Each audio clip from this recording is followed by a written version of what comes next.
ರಮೇಶ ಒಬ್ಬ ಸಣ್ಣ ಗ್ರಾಮೀಣ ಪ್ರದೇಶದಲ್ಲಿ ಬೆಳೆದಿರುವ ಹುಡುಗ. ಅವನು ಒಂದು ದಿನ ಮನೆಯ ಹೊರಗಡೆ ಆಡುತ್ತಿರುವಾಗ ಮೇಲೆ ಆಕಾಶವನ್ನು ನೋಡುತ್ತಾನೆ. ಅವನ ಕಣ್ಣುಗಳಲ್ಲಿ ನೂರಾರು ಪ್ರಶ್ನೆಗಳು. ಪ್ರತಿದಿನ ಹೊಸದೇನಾದರೂ ತಿಳಿದುಕೊಳ್ಳಬೇಕೆಂಬ ಕುತೂಹಲ. ಅವನ ತಾಯಿ ಕೆಲಸ ಮಾಡುತ್ತಿರುವಾಗ ಹೋಗಿ ಅಮ್ಮ ಆಕಾಶ ಯಾಕೆ ನೀಲಿ ಬಣ್ಣವಿದೆ ಎಂದು ಪ್ರಶ್ನೆ ಮಾಡುತ್ತಾನೆ.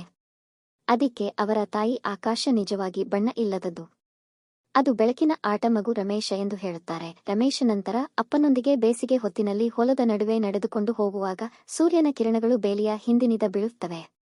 ರಮೇಶನು ತನ್ನ ತಂದೆಯ ಕೈ ಹಿಡಿದುಕೊಂಡು ಪ್ರಶ್ನೆ ಕೇಳುತ್ತಾನೆ. ಅಪ್ಪ, ನೆರಳು ಹೇಗೆ ಬರುತ್ತೆ ಎಂದು ಕೇಳುತ್ತಾನೆ. ಅದಕ್ಕೆ ಅವರ ತಂದೆ ಬಿಸಿಲು ಯಾವುದೇ ವಸ್ತುವಿನ ಮೇಲೆ ಬಿದ್ದರೂ ಅದರ ಬಿಂಬ ನೆಲದ ಮೇಲೆ ಬೀಳುತ್ತದೆ ಎಂದು ಉತ್ತರಿಸುತ್ತಾರೆ. ರಮೇಶ ಒಂದು ದಿನ ಶಾಲೆಯ ಪ್ರವಾಸಕ್ಕೆಂದು ಅರಣ್ಯಕ್ಕೆ ಹೋಗುತ್ತಾನೆ. ರಮೇಶನು ಕಾಡಿನ ಹಾದಿಯಲ್ಲಿ ನಡೆದು ಹೋಗುತ್ತಿರುವಾಗ ಒಂದು ಹಕ್ಕಿಯು ಮುಕ್ತವಾಗಿ ಹಾರುತ್ತಾ ಮರದ ಎಲೆಯ ಮಧ್ಯದಲ್ಲಿ ಕುಳಿತಿರುವುದನ್ನು ರಮೇಶ ನೋಡುತ್ತಾನೆ. ಹಕ್ಕಿಯು ಮಾತನಾಡುತ್ತಾ ಗಾನವಾಡುತ್ತಾ ಇತ್ತು.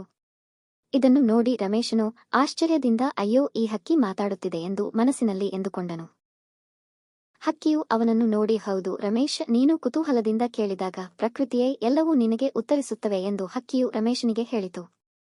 ರಮೇಶನು ಮರಗಳು, ಹಕ್ಕಿಗಳು, ಪ್ರಾಣಿಗಳೊಂದಿಗೆ ಮಾತನಾಡುತ್ತಾನೆ. ಗಿಡಗಳು ತಮ್ಮ ಎಲೆಗಳ ಮೂಲಕ ಮಾತನಾಡುತ್ತವೆ.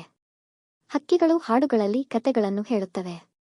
ಮುಗುಳ್ಳನಗಿಸುವ ಹಸು, ಜಿಗಿಯುವ ಜಿಂಕೆಗಳು ಮತ್ತು ಇತರ ಪ್ರಾಣಿಗಳು ಸ್ನೇಹಪೂರ್ಣವಾಗಿ ಶಾಂತಿ ಮತ್ತು ಸಹಬಾಳ್ವೆ ನೋಡಿ ಅವುಗಳನ್ನು ಮಾತನಾಡಿಸುತ್ತಾನೆ ಮತ್ತು ಅವುಗಳೊಂದಿಗೆ ಸಮಯ ಕಳೆಯುತ್ತಾನೆ.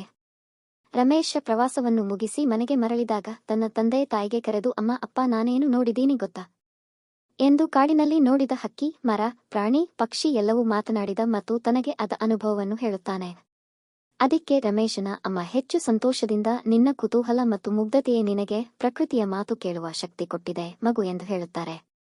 ಈ ರೀತಿ ಶಾಲೆಯ ಪ್ರವಾಸ ಒಂದು ಮರೆಯದ ಘಟನೆಯಾಯಿತು.